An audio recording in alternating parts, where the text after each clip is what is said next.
नमस्कार मित्रों मित्रों यही है सही भारत यूट्यूब चैनल में आपનું હાર્દિક સ્વાગત છે। હું છું પ્રેમજીભાઈ પરમાર। મિત્રો આજે વિશ્વ મહિલા દિવસ છે એટલે સમગ્ર વિશ્વમાં મહિલાઓના ગુણગાન ગાવામાં આવશે, મહિલાઓની યશોગાથા ગાવામાં આવશે, કેટલાક હકારાત્મક ઉદાહરણો આપવામાં આવશે। પરંતુ જુદા જુદા પ્રદેશ, જુદા જુદા સમાજમાં મહિલાઓનું માન, સન્માન, ગૌરવ એ એમની ધાર્મિક માન્યતા અને સામાજિક પરંપરાઓ પર અવલંબન કરે છે। આપણે ભારતની જ વાત કરીએ તો ભારતની જે વર્તમાન મહિલાઓ છે એની સર્વાંગી સ્થિતિ સમજવી હોય તો આપણે થોડુંક ભૂતકાળમાં જોવું જરૂરી છે, કારણ કે ભૂતકાળ આપણને એમાંથી અનેક બોધપાઠો આપતો હોય છે। આજની માનવ સમાજની અંદર આજે જે નારીનું સ્થાન છે, આજથી 100 વર્ષ પહેલા, 200 વર્ષ પહેલા જે સ્થાન હતું, પુરાણોમાં, કથાઓમાં જે કંઈક આપણે સાંભળીએ છીએ, વાંચ્યું છે, એ હકીકતો સાથે સરખાવીએ તો ઘણી બધી અજાયબી લાગે છે। ભૂતકાળમાં સીતાએ પોતે પવિત્ર હોય એની કસોટી આપવી પડી, પોતે પવિત્ર હોય અને કસોટી આપવી પડી, અને છતાંય સીતાજીનો ગૃહ ત્યાગ કરી દેવો પડ્યો હતો। દ્રૌપદી જાણે ભૌતિક જણસ હોય એમ એનો જુગારમાં દુરુપયોગ થયો હતો, અને એથી પણ વધારે વિઠમણા એણે કઈ રીતે પોતાનું મન મનાવ્યું છે, એક સાથે 5 પુરુષોને પોતાના પતિ તરીકે સ્વીકારવા, આ અતિશય જુગુપ્સાજનક બાબત છે। અને આવી બાબતોને મનુસ્મૃતિએ મહિલાઓ પર અનાચાર કરવામાં કઈ બાકી રાખ્યું। મનુસ્મૃતિએ જે કાનૂનો, સામાજિક પરંપરાઓનું અનુમોદન કર્યું, એટલે ધર્મના આધારે મનુસ્મૃતિના જે કંઈ વિધાનો છે એમાં સૌથી વધુમાં વધુ મહિલાઓનું અધપતન થયું છે। અને છતાંય મહિલાઓ જેટલી પુરુષોનો વફાદાર રહી છે એટલા પુરુષો મહિલાઓનો વફાદાર નથી રહ્યા। જેટલા પુરુષો એનો વફાદાર રહે ને એની કરતા સ્ત્રીઓ, મહિલાઓ ખૂબ વધારે વફાદાર રહે। એટલે સામાજિક ધાર્મિક સમાજ રચના જે નિર્માણ કરવામાં આવી ને એની અંદર મહિલાઓનો સૌથી વધારે ઉપભોગ કરવામાં આવ્યો, એને બળાત્કારનું સાધન બનાવી દેવામાં આવ્યું। અને છતાં આપણાને એવું કહેવામાં આવ્યું કે નારી મહાન શક્તિ છે, પરંતુ સાથે સાથે એ પણ હકીકત ના ભૂલી જોઈએ કે સમગ્ર વિશ્વની અંદર જે મહાન દાર્શનિક થઈ ગયા છે, ઉત્તમ કવિઓ થયા, લેખકો થયા, ઉત્તમ શાસકો થયા છે, દાનવીરો થયા અને મહાન યોદ્ધાઓ થયા છે ને, આ બધાઓની જનની તો મહિલા જ હતી, અને એણે એનું ભરણ પોષણ કર્યું છે। શિવાજી જેવા સપૂતનું જે જતન થયું હોય એ બહુ ઉત્તમ કક્ષાની મહિલાનું ઉદાહરણ છે।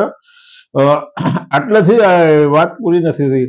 અનેક શાસકોએ મહિલાઓને વિવાદનું કેન્દ્ર પણ બનાવી છે। અનેક શાસકોએ મહિલાઓના એનું આટલી બધી એની ઉન્નત સ્થિતિ હોવા છતાં વિવાદનું કેન્દ્ર બનવામાં આવ્યું। હમણાં પશ્ચિમ બંગાળની અંદર રાષ્ટ્રપતિ દ્રૌપદી મુર્મુને પ્રવેશવા માટે અથવા એમના કાર્યક્રમ માટે મંજૂરી ના આપવામાં આવી, તો એના માટે એવું કહેવામાં આવ્યું કે ભાઈ આદિવાસી સમાજમાંથી આવતી રાષ્ટ્રપતિનો માન સન્માન ના જાળવ્યું અને આ દેશ આખો દુઃખી થયો છે। હવે આખો દેશ ક્યાં ભેગો થયો છે, ક્યાં દુઃખી, આ પણ સમજવા જેવું છે।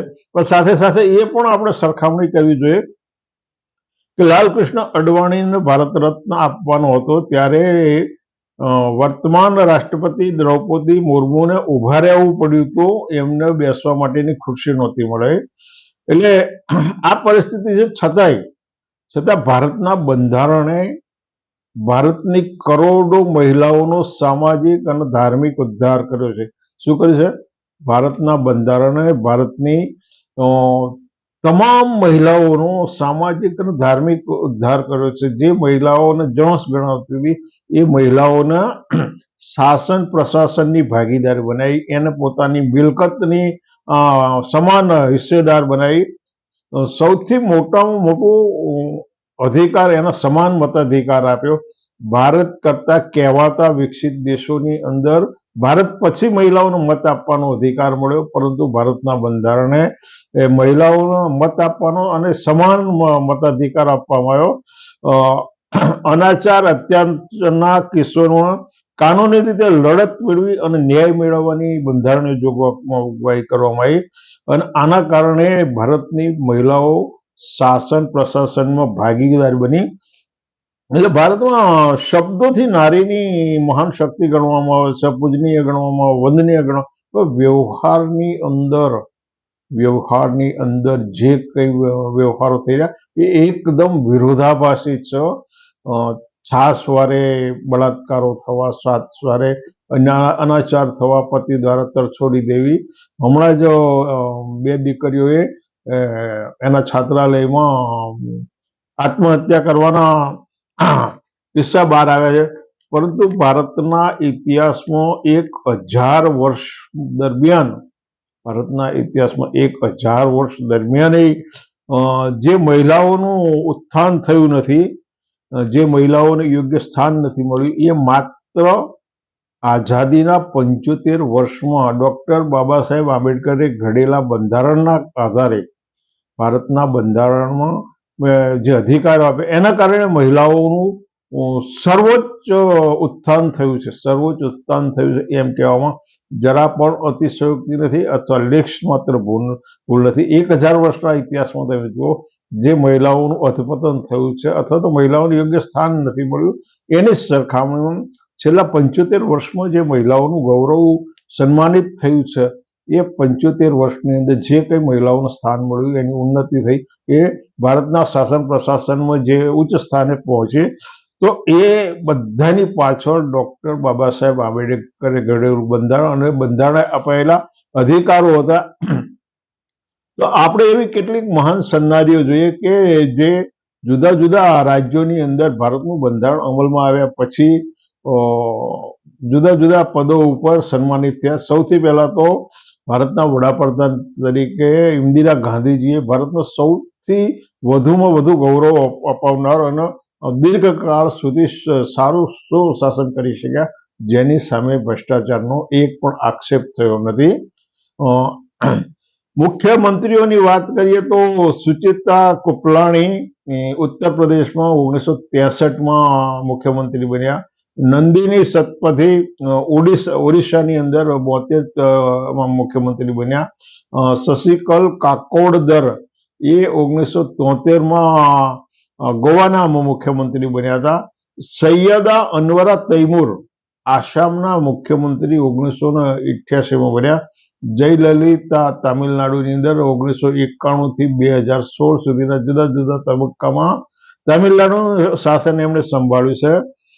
માયાવતી અનુસૂચિત જાતિમાંથી આવા પોતાના બળે બંધારણ અધિકારીઓ મતાધિકારના કારણે 1995 થી 2007 સુધી જુદા જુદા 4 તબક્કામાં એ મુખ્યમંત્રી બન્યા.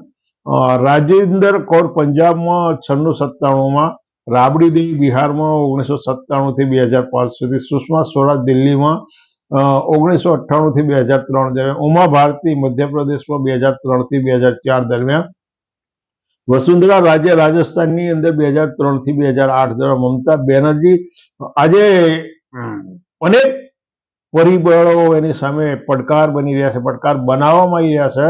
સત્તાના સાધનોનો દુરુપયોગ કરી અને મમતા બેનર્જીને દબાવવાના અનેક પ્રયાસો કરવા છતાં એ વાઘણની જેમ ગરજી રહી છે.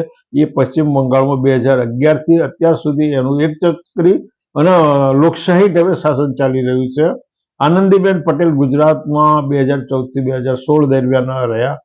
મહેબૂબા મુફ્તી જમ્મુ કાશ્મીર 2016 થી 2018 દરમિયાન, અતિશી દિલ્હીમાં 2024 અને રેખા ગુપ્તા 2025માં દિલ્હીના મુખ્યમંત્રી બન્યા.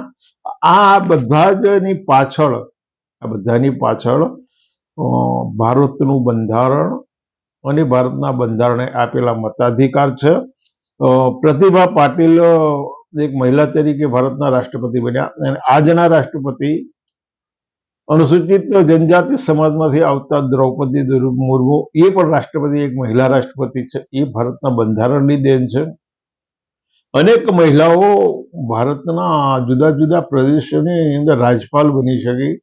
ઉત્તર પ્રદેશમાં 1947-49 બંધારણનો અમલ થયો ને તરત જ તે સરોજિની નાયડુ ઉત્તર પ્રદેશના રાજ્યપાલ બન્યા. પદ્મજા નાયક વેસ્ટ બંગાળ પશ્ચિમ બંગાળમાં 1956-67 બન્યા. વિજયાલક્ષ્મી પંડિત મહારાષ્ટ્રમાં 1962-64 દરમિયાન એ ત્યાંના રાજ્યપાલ બન્યા. જ્યોતિ વેંકટચલમ કેરળમાં 1977 દરમિયાન રાજ્યપાલ બન્યા.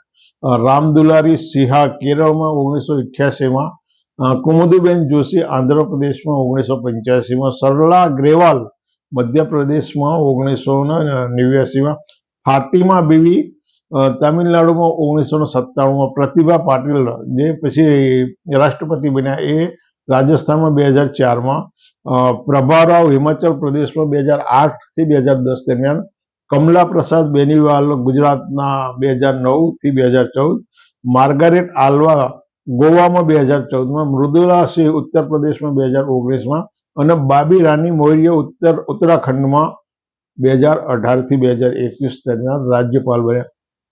આ રાજ્યપાલોએ જે તે પ્રદેશના મુખ્યમંત્રીની સમકક્ષ એમનો હોદ્દો પણ એ બંધારણીય હોદ્દો છે. આવા બંધારણીય હોદ્દાને દરેક રાજ્યપાલોએ ગૌરવ અપાવ્યો એ રીતે એનો સ્વભાવ્યો છે.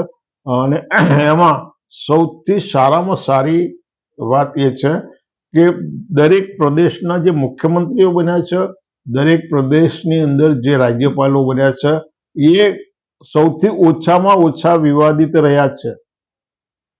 ફરી વખત રિપીટ, દરેક ભારતના તમામ રાજ્યોના અંદર જે રાજ્યપાલ મહિલા રાજ્યપાલો બન્યા છે, મહિલા મુખ્યમંત્રીઓ બન્યા છે, એ પુરુષ રાજ્યપાલો અને પુરુષ મુખ્યમંત્રીઓની સરખામણીમાં એમની તુલનામાં અતિશય ઓછા વિવાદાસ્પદ બન્યા છે. ક્યાંક કેટલાક અપવાદરૂપ કિસ્સામાં બન્યું હશે પણ બનાવવામાં આવ્યું છે.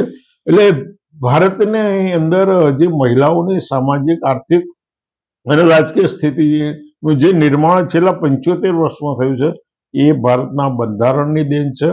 1947 પહેલાનો 1000 વર્ષનો સમયગાળો તમે જુઓ કે મહિલાઓની સ્થિતિ એ અનેક સપૂતોનો જન્મ આપ્યો છે, અનેક દાર્શનિક જન્મ આપ્યો છે, અનેક દાનવીરોનો જન્મ આપ્યો છે, છતાંય એ એક ઘરેલું જણસ હોય એ રીતે એનો હંમેશા અવહેલના થઈ છે, એના માનવીય ગૌરવનું સન્માન નથી થયું.